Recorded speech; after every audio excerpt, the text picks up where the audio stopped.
നമസ്കാരം. ഈ ലോക്ക്ഡൗൺ കാലം മലയാളി ശരിക്കും ആഘോഷിച്ചത് ഓൺലൈൻ പ്ലാറ്റ്ഫോമുകളിലാണ് എന്ന് പറയാം. വാട്സപ്പിലും ഫേസ്ബുക്കിലും ടിക്ടോക്കിലും യൂട്യൂബിലുമെല്ലാം ഈ ലോക്ക്ഡൗൺ കാലത്ത് മലയാളി ചെയ്ത വീഡിയോകൾ പറന്നു നടക്കുക. മകൻ സംവിധാനം ചെയ്ത് അമ്മയും വല്യച്ഛനുമൊക്കെ കഥാപാത്രങ്ങളാകുന്ന അച്ഛൻ ക്യാമറ കൈകാര്യം ചെയ്ത വീട് ലൊക്കേഷനായി മാറിയ ഒരു 4 വീഡിയോകൾ. 4 വീഡിയോകളും സൂപ്പർ ഹിറ്റായി ഇപ്പോഴും സോഷ്യൽ മീഡിയകളിൽ ഓടിക്കൊണ്ടിരിക്കുകയാണ്. ആ വീഡിയോയുടെ വിശേഷങ്ങളിലേക്കാണ് നമ്മൾ പോകുന്നത്. അമ്മയും മോനും പിന്നെ വല്യച്ഛനും. തുടക്കത്തിൽ പറഞ്ഞ പോലെ തന്നെ 4 വീഡിയോകളാണ് ഇതുവരെ ഇവർ പുറത്തിറക്കിയത്. ഈ 4 വീഡിയോകളും മലയാളി ഏറ്റെടുത്ത് കഴിഞ്ഞു. 4ഉം ഇപ്പോഴും സൂപ്പർ ഹിറ്റായി ഓടിക്കൊണ്ടിരിക്കുന്നു. ഈ വീഡിയോയ്ക്ക് പിന്നിലെ ബുദ്ധികേന്ദ്രം, ഇതിന് സ്ക്രിപ്റ്റൊക്കെ എഴുതി സംവിധാനം ചെയ്ത കാർത്തിക് ശങ്കറാണ് നമ്മളോടൊപ്പം ഉള്ളത്. കാർത്തിക്, നമസ്കാരം. നമസ്കാരം. എല്ലാവരും ലോക്ക്ഡൗണിലാണ്, ലോകം മുഴുവൻ ലോക്ക്ഡൗണിലാണ്. സ്വാഭാവികമായിട്ട് കാർത്തിക്കും ലോക്ക്ഡൗണിൽ തന്നെയാണ്. ലോക്ക്ഡൗൺ കാലത്ത് വീട്ടിൽ ലോക്കായി പോയതുകൊണ്ടാണോ ഇങ്ങനൊരു ഐഡിയ വന്നത്? അതിനെക്കുറിച്ച് ഒന്ന് പറയാമോ? തീർച്ചയായിട്ടും ലോക്ക്ഡൗൺ സമയത്ത് തന്നെയാണ് ഇങ്ങനൊരു ആശയം മനസ്സിലേക്ക് വരുന്നത്. കാരണം ഈ സമയത്ത് സുഹൃത്തുക്കളായിട്ടൊക്കെ സംസാരിക്കുമ്പോൾ അവർ വീട്ടിലെ ജോലി ചെയ്യുന്നതിനെ പറ്റി, അമ്മയെ സഹായിക്കുന്നതിനെ പറ്റിയൊക്കെ സംസാരിച്ചപ്പോൾ ഈ ഒട്ടും അടുക്കളയെപ്പറ്റി അറിയാത്ത, അല്ലെങ്കിൽ അടുക്കളയിലെ വിഭവങ്ങളെപ്പറ്റി ഒന്നും അറിയാത്ത ഒരു പയ്യൻ അമ്മയെ സഹായിക്കാൻ വേണ്ടി ചെന്ന് കഴിഞ്ഞാൽ എന്തൊക്കെ അവിടെ സംഭവിക്കും. അപ്പം അതിനകത്തൊരു ഡയലോഗുണ്ട്, പയറും പപ്പടവും കണ്ടാൽ തിരിച്ചറിയാത്ത പയ്യൻ. അപ്പം അങ്ങനൊരു പയ്യൻ അടുക്കളയിലേക്ക് ചെല്ലുന്നു അമ്മയെ സഹായിക്കാൻ ചെന്നാൽ ഈ ഒരു സമയത്ത്, കാരണം അയാൾക്ക് മൊബൈൽ മാത്രമേ ഉള്ളൂ, എപ്പോഴും മൊബൈലിൽ തന്നെയാണ് അദ്ദേഹം ഇരിക്കുന്നത്. അപ്പോൾ അങ്ങനെയുള്ള അവസരത്തിൽ അമ്മയെ സഹായിക്കാം എന്ന്, കാരണം കൂട്ടുകാരുടെ അടുത്തൊക്കെ ചോദിക്കുമ്പോൾ കൂട്ടുകാരെല്ലാം അമ്മയെ സഹായിച്ചുകൊണ്ടിരിക്കുക. അപ്പോൾ അങ്ങനൊരു അവസരത്തിൽ എന്നാൽ ഞാനും സഹായിക്കാമെന്ന് വിചാരിച്ച് അങ്ങനെ ഒരു പയ്യൻ ചെന്നാൽ എങ്ങനെ ഇരിക്കും? അപ്പോൾ അത് അമ്മയ്ക്ക് അനുഗ്രഹമായിരിക്കുമോ അതോ അതൊരു വിനയമായിട്ട് മാറുമോ? അതൊക്കെയാണ് അതിൽ കൂടെ നമ്മൾ പറഞ്ഞേക്കുന്നത്. അപ്പോൾ തീർച്ചയായിട്ടും ഈ ഒരു ലോക്ക്ഡൗൺ സമയത്ത് തന്നെയാണ് അങ്ങനെ ഒരു ആശയം നമ്മളിലേക്ക് വന്നത്. അമ്മേ അമ്മേ എന്തുവാ? ഇങ്ങോട്ട് നോക്കിയേ. എന്തുവാടാ? അമ്മയ്ക്ക് എന്തെങ്കിലും അടുക്കളയിൽ സഹായം വേണമെങ്കിൽ പറ, ചെയ്യാം. എന്തുവാടാ, നിന്റെ തലേ വെള്ളിടി വല്ലതും വെട്ടിയോ? അതൊന്നുമല്ല, എനിക്ക് എന്തെങ്കിലും അമ്മയെ സഹായിക്കണം. പറ, എന്താ വേണ്ടേ? എന്നാ ഒരു കാര്യം ചെയ്യ്, ആ ഡൈനിങ് ടേബിളിന്റെ മണ്ടയ്ക്ക് കുറച്ച് പയറിരിപ്പുണ്ട്, മക്കളൊന്ന് അരിഞ്ഞു വെക്ക്.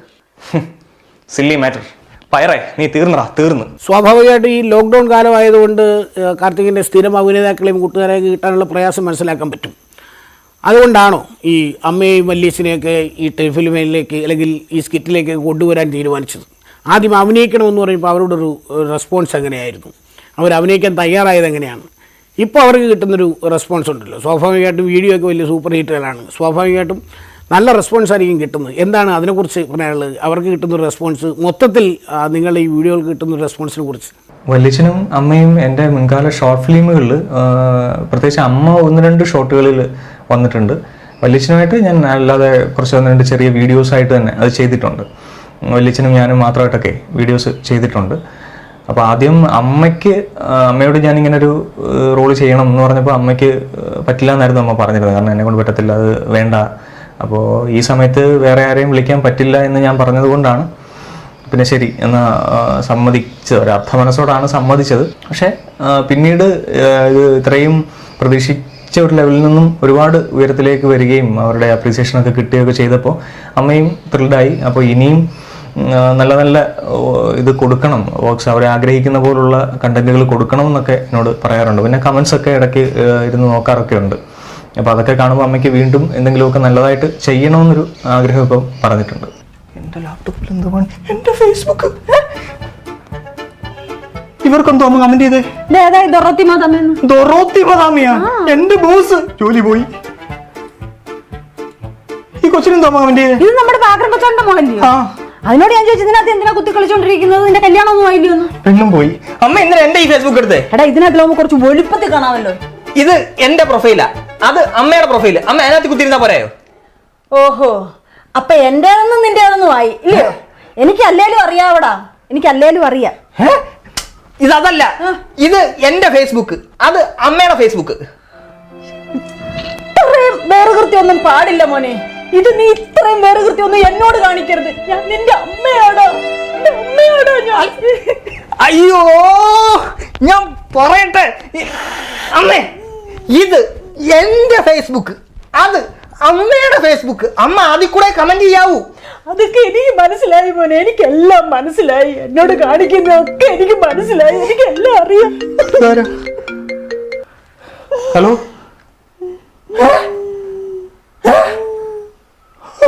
ശരി സാർ, ശരി സാർ, ഓക്കെ.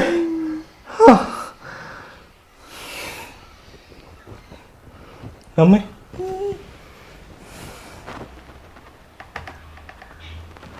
ലോഹനാഥ് ബെഹ്റ സാറിന് അമ്മ എന്തോ കമന്റ് ചെയ്തേ? ഇത് ബെഹ്റ സാറായിരുന്നു. ഞാൻ വിചാരിച്ചടാ അവിടെ പാഷാണം ഷാജി ആയിരിക്കുമെന്ന്. പാഷാണം ഷാജിയാ? അമ്മ എന്തോ കമന്റ് ചെയ്തേ? ഇപ്പൊ കൊറേ നാളായിട്ട് വളുപ്പൊന്നും കാണുന്നില്ലല്ലോ എന്ന്. കാർത്തിക് നേരത്തെ ഒരുപാട് ടെലിഫിലിമുകൾ ചെയ്തിട്ടുണ്ട്. കുറേയൊക്കെ ഞാൻ കണ്ടിട്ടുണ്ട്. കഴിഞ്ഞ ദിവസമാണ് മറ്റേ ടി വിയുടെ മുകളിൽ പാമ്പിരിക്കുന്നൊരു ഒരു ഒരു വീഡിയോ, അത് ഭയങ്കര രസകരമായിട്ടുള്ളൊരു വീഡിയോ കഴിഞ്ഞ ദിവസം കാണാൻ പറ്റി. അതല്ലാതെ വേറെ കുറേ വീഡിയോകളുണ്ട്. എനിക്ക് തോന്നുന്നു തമിഴിലേക്കൊക്കെ ട്രാൻസ്ലേറ്റ് ചെയ്യപ്പെട്ട, മൊഴിമാറ്റം ചെയ്യപ്പെട്ട വീഡിയോകളൊക്കെ ഉണ്ട് എന്നാണ് തോന്നുന്നത്. ഇങ്ങനെ കുറേ വീഡിയോകൾ ചെയ്തൊരാൾ വീട്ടിലെ ആളുകളെ കഥാപാത്രങ്ങളാക്കി ഒരു സീരീസ്. അപ്പോൾ ഈ സ്വാഭാവികമായും ലോക്ക്ഡൗൺ കാലത്ത് ആളുകൾ കാണട്ടെ എന്ന് പറഞ്ഞ് ചെയ്തൊരു ഒരു സംഗതിയാണ്. അമ്മയും വല്യച്ഛനെയൊക്കെ ഡയറക്റ്റ് ചെയ്തപ്പോൾ ഒരു എക്സ്പീരിയൻസ് എന്തായിരുന്നു? എനിക്ക് ഷോർട്ട് ഫിലിമിൽ ആർട്ടിസ്റ്റുകളോട് കാര്യങ്ങൾ പറഞ്ഞു കൊടുക്കുന്നതും അപ്പോൾ അവരായിട്ടുള്ളതിനേക്കാൾ ഒരുപാട് ഈസി ആയിട്ട് തോന്നി വല്യച്ഛനും അമ്മയും എല്ലാവരും നിൽക്കുമ്പോൾ. കാരണം എനിക്ക് കുറച്ചുകൂടെ ഫ്രീ ആയിട്ട് അവരോട് സംസാരിക്കാനും ഒക്കെ പറ്റും. നമുക്കൊരു ആർട്ടിസ്റ്റിനോട് പറഞ്ഞു കൊടുക്കുന്ന, അല്ലെങ്കിൽ ഒരു ഷോർട്ട് ഫിലിമിന് ഒരു ആർട്ടിസ്റ്റ് വന്നു അവരോട് പറഞ്ഞു കൊടുക്കുന്നത് പോലെ അല്ലാതെ നമുക്ക് കുറച്ചുകൂടെ ഫ്രീ ആയിട്ട് അവരോട് കമ്മ്യൂണിക്കേറ്റ് ചെയ്യാൻ പറ്റുന്നുണ്ടല്ലോ. അപ്പോൾ അതെനിക്ക് കുറച്ചുകൂടി ഈസി ആയിട്ട് തന്നെയാണ് തോന്നിയത്. പഴവും മേടിച്ചോണ്ട് വരുന്നു. നല്ല വല്ലതും കിട്ടിക്കാണോ? കിട്ടിക്കാണും. വാ, ആ പെണ്ടതയിലും കൂടെ എടുത്തോ.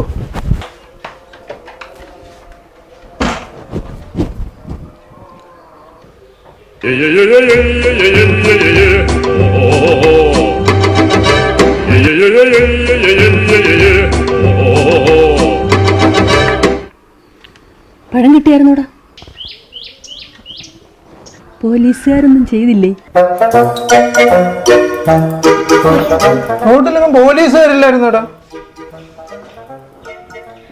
അല്ല, പോലീസുകാരുടെ കണ്ണ് വെട്ടിച്ച് പോയ വഴി ഏതാണെന്ന് അറിയുമായിരുന്നെങ്കിലേ നാളെ മുതൽ സാധനം മേടിക്കാൻ നമുക്ക് അതുവഴി പോകാമായിരുന്നു.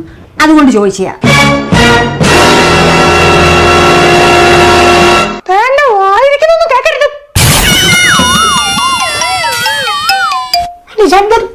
എന്റെ ശബ്ദത്തിന് എന്തോ പറ്റി? എന്ത് പറ്റിയെന്നോ? ആ പോലീസുകാരൻ എന്റെ കഴുത്തുമല്ലിനെ പിടിപിടിച്ചിട്ടേ ഇനി ലൈഫിൽ പഴമൊന്നും മിണ്ടിപ്പോരുന്നു. എന്റെ സൗണ്ട് ശരിയാക്കണം, എനിക്ക് വീഡിയോ ചെയ്യണോ? എന്തോന്ന് വീഡിയോ? അതൊക്കെ പിന്നെ പറയാം. എന്റെ സൗണ്ട് ശരിയാക്കട്ടാ.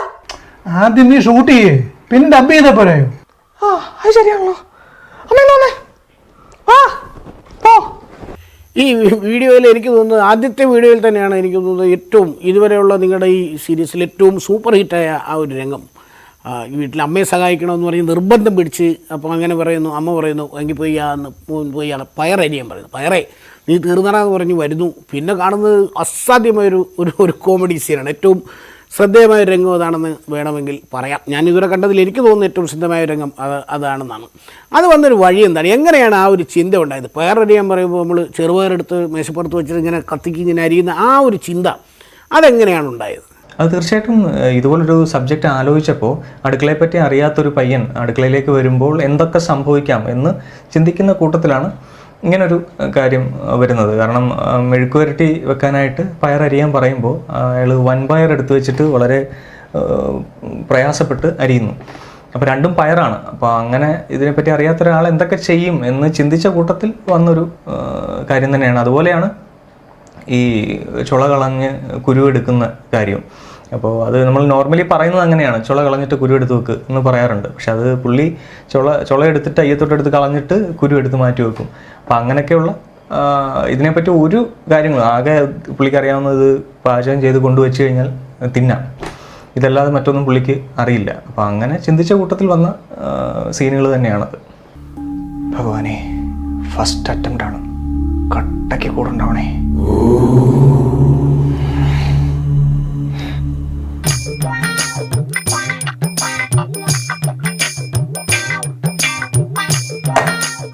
സത്യം പറഞ്ഞ അമ്മ ടാലന്റഡ് ആണ് കേട്ടോ. എന്താടാ?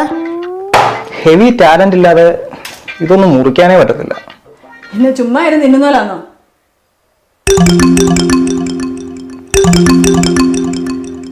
ഇതെന്തു എന്തുവാടാ? പയറരിയുന്നു. എടാ ഇത് അരിയാനാണോ ഞാൻ നിന്നോട് പറഞ്ഞേ? പിന്നെ എടാ ഇതാ പയറ്. അല്ല ഇത് മെഴുക്കുവരട്ടി വെക്കാൻ ഇച്ചിരി വലുപ്പത്തിലൊന്ന് അരിഞ്ഞു തരുവോ? ശരി വിട്ടോ. ഓ എന്റെ ദൈവമേ, എന്തുവാടാ? അല്ല അമ്മയ്ക്ക് മെഴുക്കുവരട്ടി വെക്കാൻ നല്ല വലിപ്പത്തിൽ. നീ എന്തുവാടാ ആനയ്ക്ക് പട്ട വെട്ടുവാന്നു? അല്ല അപ്പൊ ഇങ്ങനല്ലേ? നീ അതവിടെ വെച്ചേര്. എന്നിട്ട് അപ്പുറത്ത് ചക്ക ഇരിപ്പുണ്ട്, നമുക്ക് ഉച്ചയ്ക്ക് ചക്കക്കുരു തോരൻ വെക്കാം. നീ അത് ചുള കളഞ്ഞ് കുരു ഒന്ന് എടുത്തു വെക്ക്. ചെല്ല്, അതെങ്കിലും ഒന്ന് നടക്കട്ടെ. ചെല്ല്. വല്യച്ച, അവൻ ചക്കക്കുരു എടുക്കാനായിട്ട് അങ്ങോട്ട് പോയിട്ടുണ്ടേ. അവിടെ എന്തെങ്കിലും കുരുത്തക്കേട് കാണിക്കുന്നുണ്ടോ എന്ന് നോക്കിയേക്കണേ.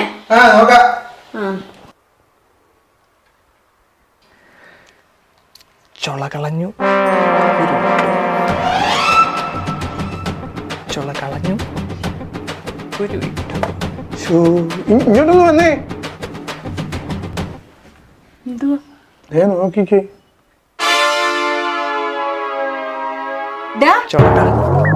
ഇത് എന്തുവാടാ ഇത്? അല്ല അമ്മയില് ചുള കളഞ്ഞ് കുരു എടുത്തു വെക്കാൻ പറഞ്ഞു. നീ ഒന്നും ചെയ്യണ്ട, നീ അതവിടെ വെച്ചേര്. നീ സാധാരണ ചെയ്യുന്ന പോലെ മൊബൈലും കുത്തിപ്പിടിച്ചോണ്ടിരുന്നാ മതി. ഇല്ല, എനിക്ക് അമ്മയെ ഹെൽപ്പ് ചെയ്തേ പറ്റൂ. എന്റെ കൂട്ടുകാരന്മാരെല്ലാം അമ്മമാരെ ഹെൽപ്പ് ചെയ്യുക. എനിക്ക് ഹെൽപ്പ് ചെയ്തേ പറ്റൂ. അപ്പൊ ഒരു കാര്യം ചെയ്യ്, നീ കടയിൽ പോയി 1 കിലോ പഴം മേടിച്ചോണ്ട് വാ. പഴവേ നീ തീർന്നടാ, തീർന്നു. പഴം എന്തിനാ ഇപ്പൊ വാങ്ങിപ്പിക്കുന്നേ? ഇഷ്ടംപോലെ ഇരിപ്പില്ലേ ഇവിടെ? ഇത്രയും പ്രായമായ ചെറുക്കനെ ഞാൻ എങ്ങനെയാ ചൂരിൽ വെട്ടി അടിക്കുന്നത്? റോഡിലോട്ടല്ലേ പോയേക്കുന്നത്? പോലീസുകാർ കൊടുത്തു.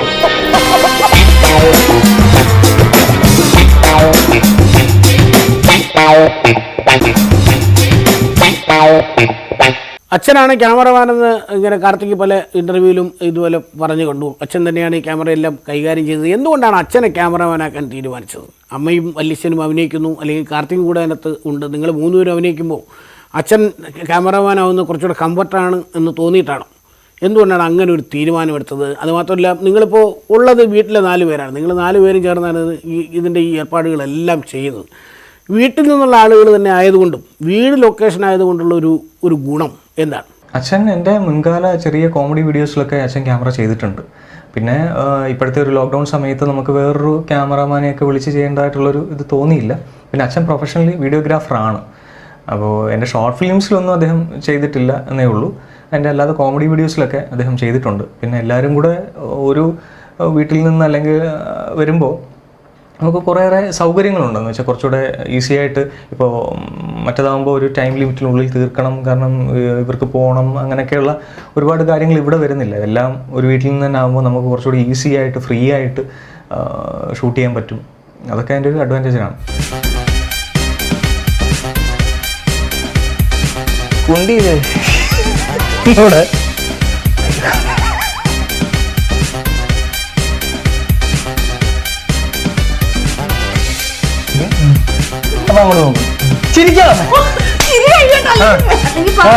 മനസ്സ് ചിരിക്കും.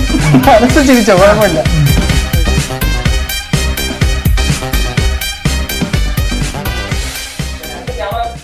ഇതൊരു തുടർച്ചയായി ചെയ്യാൻ ഉദ്ദേശിച്ചിരുന്നില്ല എന്ന് പറഞ്ഞതായി കണ്ടു. അതായത് ഒരു വീഡിയോ വെറുതെ വിട്ടിരിക്കുകയാണല്ലോ, ലോക്ക്ഡൗൺ കാലമാണല്ലോ, അങ്ങനെയുള്ള ഒരു വീഡിയോ ചെയ്ത് നോക്കാം, അല്ലെങ്കിൽ ഒരു വീഡിയോ ചെയ്യാം എന്നുദ്ദേശിച്ച് അച്ഛനെയും വല്യച്ഛനെയും എല്ലാം കൂട്ടി അമ്മയും എല്ലാം കൂട്ടി ഒരു വീഡിയോ ചെയ്തതാണ്. ഇതിൻ്റെ ഒരു തുടർച്ച ഉദ്ദേശിച്ചിരുന്നില്ല എന്ന് കേട്ടിട്ടുണ്ട്. പക്ഷേ ഈ ആദ്യത്തെ വീഡിയോ പുറത്തിറങ്ങി ഇത്രയും വലിയ സ്വീകാര്യത വന്നു, ആളുകൾ ഭയങ്കരമായിട്ടത് ആസ്വദിച്ചു, ഒരുപാട് റെസ്പോൺസ് കിട്ടി. ഇതൊക്കെ കൊണ്ട് തന്നെയാണോ ബാക്കി ഭാഗങ്ങൾ ചെയ്യാനുള്ളൊരു തീരുമാനമുണ്ടായത്? തീർച്ചയായിട്ടും അത് പ്രേക്ഷകരുടെ ആവശ്യപ്രകാരം തന്നെയാണ്. കാരണം ആദ്യം ചെയ്ത ആ ഒരു വീഡിയോ അത് ജസ്റ്റ് അങ്ങനെ ഒരു തോട്ട് മനസ്സിലേക്ക് വന്നു. അതിൽ പഴം മേടിക്കാനായിട്ട് അമ്മ ഇവനെ പറഞ്ഞു വിടുന്നുണ്ട്.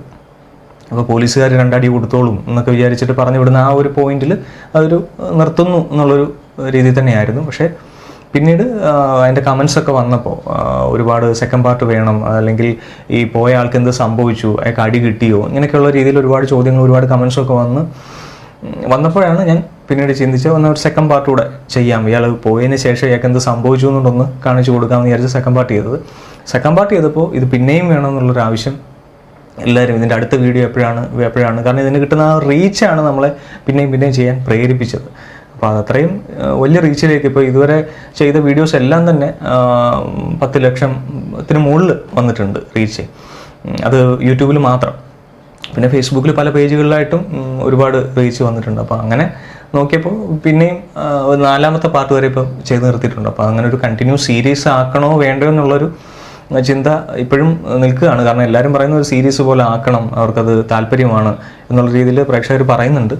പക്ഷേ എന്നെ സംബന്ധിച്ച് നമ്മളൊരു കണ്ടന്റ് കൊടുക്കുമ്പോൾ അത് നമ്മൾ ഒന്നിന് മേലെ ഒന്ന്, അല്ലെങ്കിൽ നമ്മൾ കൊടുത്തതിന് താഴോട്ട് പോകാത്ത രീതിയിൽ കൊടുക്കണം എന്ന് വളരെ നിർബന്ധമുള്ള എനിക്ക് മനസ്സുകൊണ്ട് അങ്ങനെ ഒരു ചിന്തയുണ്ട്. കാരണം അതുകൊണ്ട് തന്നെയാണ് ഇപ്പോൾ റീസെൻ്റായിട്ട് ഞാൻ പാർട്ട് 4 ചെയ്തു.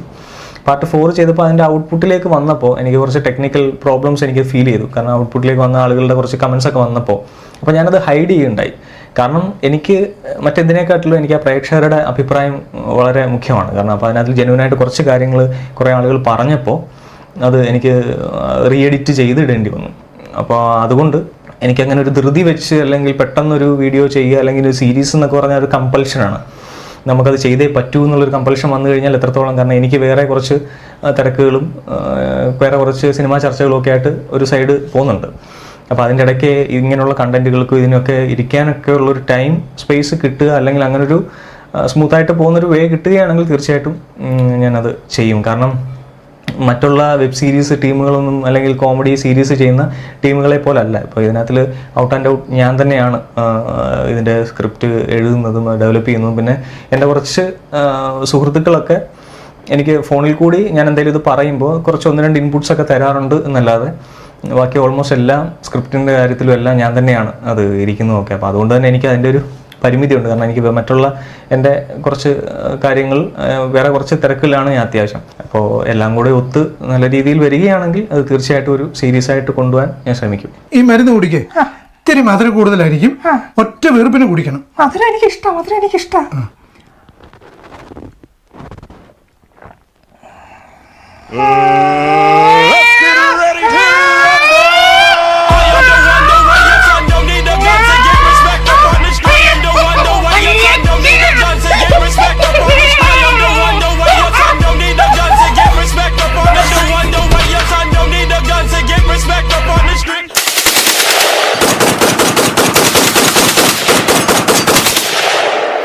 എനിക്ക് ഏറ്റവും ഇൻട്രസ്റ്റിംഗ് ആയിട്ട് തോന്നിയൊരു കാര്യം ഈ സ്കിറ്റിലെ കൗണ്ടറുകളാണ്. ഭയങ്കര രസമുള്ള കൗണ്ടറുകളാണ്. അത് പലതും അസാധ്യ കൗണ്ടറുകൾ എന്ന് പറയേണ്ടി വരും. ഈ സ്ക്രിപ്റ്റൊക്കെ തയ്യാറാക്കുന്നത് കാർത്തികാണെന്ന് അറിയാം. ഈ സ്ക്രിപ്റ്റ് തയ്യാറാക്കുമ്പോൾ അല്ലെങ്കിൽ എന്തെങ്കിലുമൊക്കെ എഴുതുമ്പോൾ നിങ്ങൾ ഈ പരസ്പരം ഒരു ചർച്ച വീട്ടിൽ നടക്കാറുണ്ടോ? അതങ്ങനെയല്ല, അതിങ്ങനെ ആയാൽ കൊള്ളാം, അതല്ലെങ്കിൽ അതിങ്ങനെ വേണമെന്ന് നിർദ്ദേശം അച്ഛനോ അമ്മയോ വലിയച്ഛനോ ആരെങ്കിലും തരാറുണ്ടോ? അതോ കാർത്തിക് സ്വന്തമായിട്ട് തന്നെയാണോ? ഈ കൗണ്ടറുകൾ വരുന്നൊരു വഴി, അതാണ് അറിയാനുള്ളൊരു ആഗ്രഹം. ഞാൻ നേരത്തെ പറയാൻ പലരും അസാധ്യ കൗണ്ടറുകളാണ്. അപ്പോൾ ഈ കൗണ്ടറുകൾ വരുന്നൊരു വഴിയെക്കുറിച്ചാണ്. ഇത്തരം കോമഡി വീഡിയോസിൽ അങ്ങനെ ഒരു ബോണ്ട് സ്ക്രിപ്റ്റ് എഴുതി വെച്ച സ്ക്രിപ്റ്റ് അങ്ങനെയൊന്നും ഉണ്ടാവാറില്ല. പിന്നെ മൈൻഡിൽ തന്നെയാണ് ഏറ്റവും കൂടുതൽ ഡയലോഗ്സും കാര്യങ്ങളൊക്കെ ഈ സീനിൽ എന്തായിരിക്കണം പറയേണ്ടതെന്നൊക്കെ ഒരു കൺസെപ്റ്റിലാണ് അതങ്ങ് ചെയ്യുന്നത്. പിന്നെ അവിടെ വെച്ച് ഡെവലപ്പ് ആവുന്ന ചില കൗണ്ടേഴ്സൊക്കെ ഉണ്ട്. പിന്നെ എന്താണ് ചെയ്യാൻ പോകുന്നതെന്ന് നേരത്തെ കാലക്കൂട്ടി ഞാൻ പറയാറുണ്ട് അവിടെ. അല്ലാതെ ഇരുന്നൊരു സ്ക്രിപ്റ്റ് ഡെവലപ്പിങ് അല്ലെങ്കിൽ ഡിസ്കഷൻ അങ്ങനെയൊന്നും ഞങ്ങൾക്ക് ഇടയിൽ ഉണ്ടാവാറില്ല. അപ്പോൾ ഞാൻ ഇങ്ങനൊരു തീമാണ്, ഓവറോൾ തീമാണ് ചെയ്യുന്നത്. ഇതൊക്കെയാണ് സിറ്റുവേഷൻസ് എന്ന് മാത്രം ജസ്റ്റ് വേഗമായിട്ട് പറഞ്ഞു വിടാറേ ഉള്ളൂ. പിന്നെ അവിടെ സ്പോട്ടിൽ നിൽക്കുമ്പോൾ ചില കൗണ്ടറുകളൊക്കെ ഇങ്ങനെ സ്പോണ്ടേനിയസ് ആയിട്ട് വരാറുണ്ട്. അപ്പോൾ അതൊക്കെ ഒരുപാട് അപ്രീസിയേഷൻ കിട്ടിയിട്ടുണ്ട്. ഇഞ്ഞുണ്ടോ വൈകിട്ട് പുട്ടിന്റെ കൂടെ കഴിക്കാം.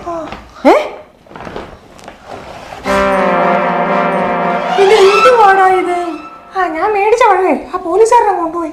ഇത് വരുന്ന വഴിക്ക് ഒരു പറമ്പിൽ നിന്ന് വെട്ടിക്കൊണ്ടു വന്നാ. എടാ, ഇതിന്റെ പേരിൽ ഇനി ആരാ വരുന്നേ? ആരും വരത്തില്ല. അനാഥ പഴവാ. അനാഥ പ്രേതം എന്ന് കേട്ടിട്ടുണ്ട്. ഇത് അനാഥ പഴം.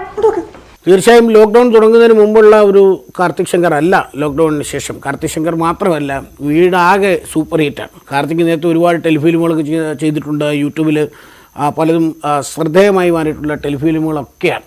പക്ഷേ ഇപ്പോൾ ഈ കുടുംബ സീരീസ് തുടങ്ങിയതിന് ശേഷം നിങ്ങളുടെ കുടുംബമാകെ സൂപ്പർ ഹിറ്റാണ്. അതിൽ വല്യച്ഛനും അമ്മയും അച്ഛനും കാർത്തിക്കും നിങ്ങളെല്ലാവരും സൂപ്പർ ഹിറ്റാണ്. ഈ ഒരു അനുഭവം ഇത് നേരത്തെ പ്രതീക്ഷിച്ചാണോ ഇങ്ങനൊരു സക്സസ് ചെയ്യുന്ന വീഡിയോകൾക്ക് ഉണ്ടാകും, ഇങ്ങനെ നിങ്ങളെല്ലാം ഈ ലോക്ക്ഡൗൺ കാലത്ത് മലയാളികൾക്ക് പ്രിയപ്പെട്ടവരാകും, അങ്ങനൊരു ചിന്ത ഉണ്ടായിരുന്നു?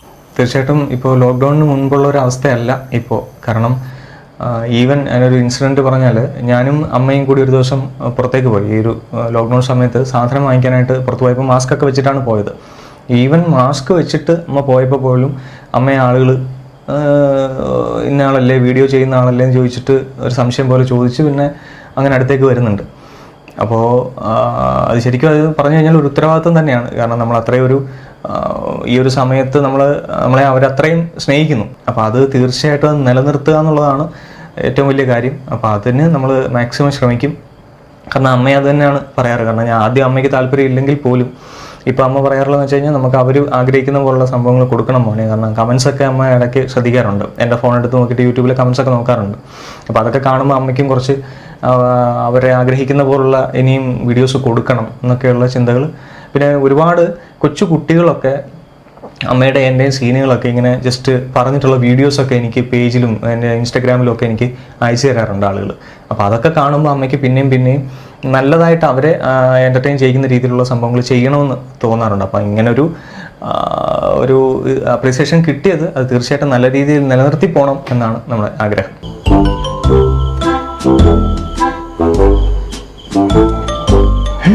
ഇവരെന്തോ രണ്ടും ഒരുമിച്ചടിക്കാൻ പോകുന്നു.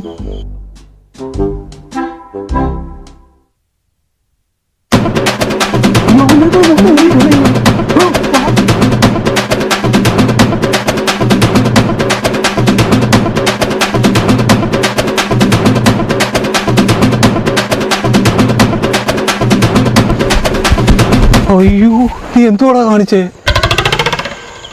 അല്ല, ബോട്ടിൽ ആർട്ട് ഉണ്ടാക്കാൻ വേണ്ടിയിട്ട് 2 ബോട്ടിൽ ആർട്ട്. ഇതിങ്ങനെ വെറുതെ ഒഴുക്കി കളയാനേ, ഇത് നിന്റെ മൂത്രമല്ല. ഓക്കെ കാർത്തിക്, നമുക്ക് അവസാനിപ്പിക്കുന്നതിന് മുൻപ് ഒരു ചോദ്യം. പ്രേക്ഷകരാണ് ഈ 4 വീഡിയോകളും ഏറ്റെടുത്ത്. പ്രത്യേകിച്ച് നമുക്കറിയാം ലോക്ക്ഡൗൺ കാലമാണ്, എല്ലാവരും വീട്ടിലിരിക്കുകയാണ്. വീട്ടിലിരിക്കുന്നു എന്ന് മാത്രമല്ല, നേരത്തെ പറഞ്ഞതുപോലെ ആവശ്യം പോലെ വീഡിയോകൾ എല്ലാവരുടെയും മൊബൈലുകളിൽ ഇങ്ങനെ വന്നുകൊണ്ടിരിക്കുകയാണ്. എല്ലാ പ്ലാറ്റ്ഫോമുകളിലും, വാട്സപ്പിലായാലും യൂട്യൂബിലായാലും അതുപോലെ തന്നെ ഫേസ്ബുക്കിലായാലും ലോക്ക്ഡൗണിൽ മലയാളി ഇങ്ങനെ ആഘോഷിക്കുകയാണ് ഓൺലൈൻ പ്ലാറ്റ്ഫോമുകളിൽ. ഈ വീഡിയോകളിൽ നിന്നെല്ലാം വ്യത്യസ്തമായി ഇങ്ങനെ ഒരു സീരീസ് വരുന്നു. ഈ സീരീസ് പ്രേക്ഷകർ ഏറ്റെടുക്കുന്നു, ഇത് വലിയ ഹിറ്റാകുന്നു. ഇതൊക്കെ കാണുമ്പോൾ കാർത്തികിന് പ്രേക്ഷകരോട് എന്താണ് പറയാനുള്ളത്? പ്രേക്ഷകരോട് ഞാൻ എന്നും സംവദിച്ചുകൊണ്ടിരിക്കുന്ന ഒരാളാണ്. ഞാൻ ലൈവിലൂടെയും പിന്നെ കമൻസിലൂടെയും മെസ്സേജിലൂടെയൊക്കെ ഞാൻ അവരുമായിട്ട് എപ്പോഴും കമ്മ്യൂണിക്കേറ്റ് ചെയ്തുകൊണ്ടിരിക്കുന്ന ആളാണ്. പിന്നെ എന്നും അവരെന്നെ ഞെട്ടിച്ചുകൊണ്ടിരിക്കുകയാണ്. കാരണം ഞാൻ ഒരു 100 വ്യൂസെങ്കിലും കിട്ടുമെന്ന് പ്രതീക്ഷിച്ച് ഇട്ട ആദ്യത്തെ വീഡിയോ, അപ്പോൾ അത് അവരെന്നെ ഞെട്ടിച്ച് ഒരു വലിയ വിജയമാക്കി തന്നതാണ് എന്നെ ഇവിടെ വരെ ഇപ്പോൾ കൊണ്ടെത്തിച്ചേക്കുന്നത്. അപ്പോൾ അതുകൊണ്ട് അവരോട് എനിക്ക് പ്രത്യേകിച്ചൊരു നന്ദി എന്നൊക്കെ പറഞ്ഞു കഴിഞ്ഞാൽ അത് അവരൊക്കെ മെജോറിറ്റി ആളുകളും പറയുന്നത് വെച്ചാൽ ഞാനും പിന്നെ ഇപ്പോൾ എൻ്റെ ഫാമിലി എല്ലാം അവരിൽ ഒരാളാണ്, അല്ലെങ്കിൽ അവരുടെ കുടുംബത്തിലൊരംഗത്തെ പോലെ അവർ കാണുന്നു എന്നാണ് എൻ്റെ കമൻസിലൂടെ ഒക്കെ പറയാറുള്ളത്. അപ്പോൾ അങ്ങനെ നോക്കുമ്പോൾ നമ്മുടെ ഫാമിലിയിലുള്ളവരോട് നന്ദി പറയുക എന്നുള്ളത് ഒരു ഇച്ചിരി ഓക്വേർഡായിട്ട് ഫീൽ ചെയ്യും. അപ്പോൾ എനിക്ക് അവരോട് സ്നേഹം മാത്രമേ ഉള്ളൂ. കാരണം അവരുടെ ആ സ്നേഹം നിലനിർത്തുന്ന രീതിയിൽ ഞാൻ കണ്ടൻറ്റുകൾ ഉണ്ടാക്കും. ഇപ്പം നമ്മൾ ആരും ചിന്തിക്കാത്ത ഒരു വിഷമാവസ്ഥയിലൂടെയാണ് ഇപ്പോൾ നമ്മളെല്ലാം പൊയ്ക്കൊണ്ടിരിക്കുന്നത്. അത് ഒരുപാട് പേര് അവരുടെ വീട്ടിൽ ഇരുന്ന് ദുരിതം അനുഭവിക്കുന്നുണ്ടെന്ന് നമുക്കറിയാം. അപ്പോൾ അതെല്ലാം പെട്ടെന്ന് അത് മാറി നമുക്ക് നമ്മുടെ എല്ലാവരുടെയും ഒരു പഴയ സ്ഥിതിയിലേക്ക്, സന്തോഷത്തിലേക്ക് വരട്ടെ എന്ന് ഞാൻ മനസ്സുകൊണ്ട് പ്രാർത്ഥിക്കുന്നു.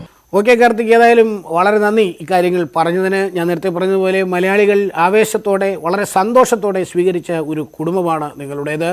ലോക്ക്ഡൗൺ കാലത്ത് പ്രത്യക്ഷപ്പെട്ട് എല്ലാ മലയാളികളുടെയും സ്വാഭാവികമായും നിങ്ങളുടെ വീഡിയോ കണ്ട ലക്ഷക്കണക്കിന് വരുന്ന മലയാളികളെല്ലാം ഹൃദയത്തിൽ ഇപ്പോൾ നിങ്ങളുടെ കുടുംബം സൂപ്പർ ഹിറ്റായി ചിരി ഉണർത്തി അങ്ങനെ നിൽക്കുന്നുണ്ട്. ഈ യാത്ര തുടരട്ടെ. എല്ലാ ആശംസകളും.